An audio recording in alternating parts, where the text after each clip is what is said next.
Welcome to the ET-197 Automation Studio Quick Start. We're going to do basics and a little bit of electrical AC and DC. Here we are at our Automation Studio. And the first thing we need to do is go to Document. And we're going to do Electrotechnical Diagram.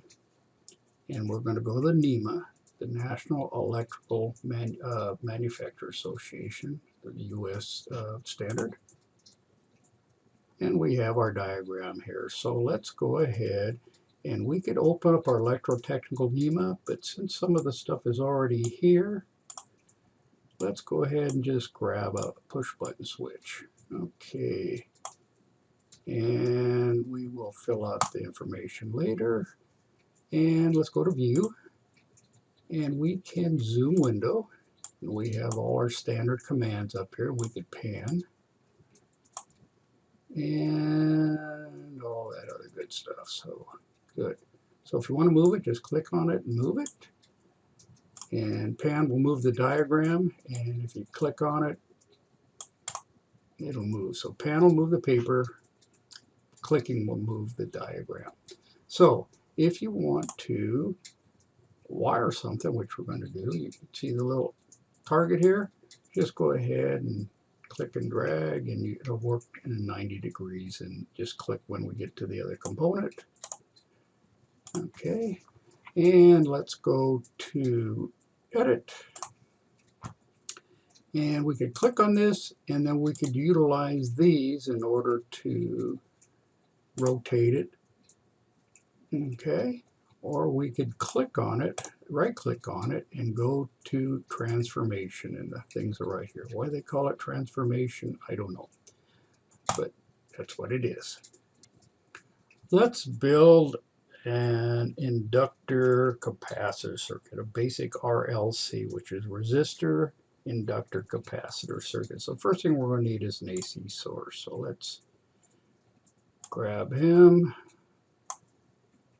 Okay, and we're going to need an inductor. Let's see if we could go, is it here, or do we going to need to go, now we need a capacitor, and that'll work. And we need an inductor and a resistor. It looks like everything's going to be here, and we need a inductor. Good. And now we need to make the diagram look like what's in the paper. So let's go ahead and we'll set him up. He looks good. And the resistor is on top. Good. And our capacitor is on the bottom. So we're going to let's go ahead and click them and right click and transformate, and we're going to rotate him. We're going to rotate him right.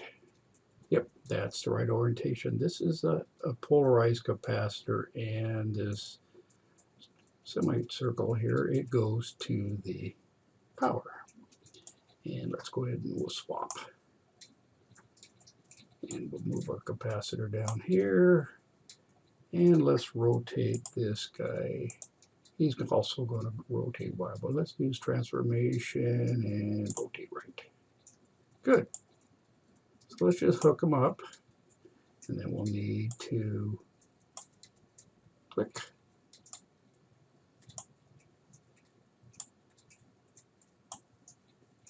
Okay.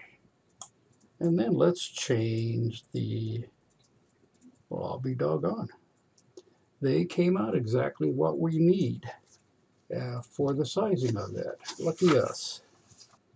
Okay, let's do a simulation here and check the AC voltage. So we're going to go to Simulation, Normal, and we're going to grab a multimeter.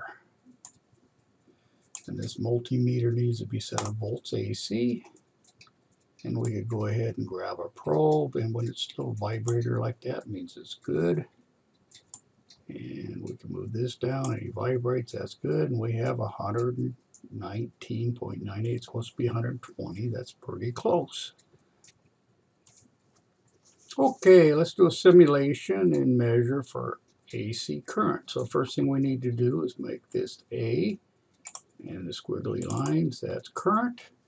And we need to go to disconnect. So we're going to disconnect this guy. And right now, as you know, you need to break the circuit in order to measure current. Otherwise, we'll damage the meter if we don't. So let's go back and turn him off. And let's go ahead and put our AC probe there.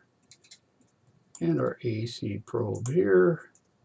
And it measures 103 milliamps. The paper says it's supposed to be 221 milliamps. We've never been able to get that, so I think the 103 milliamps is correct. One of these days I'll actually do the calculation, but anyway, it looks good for now.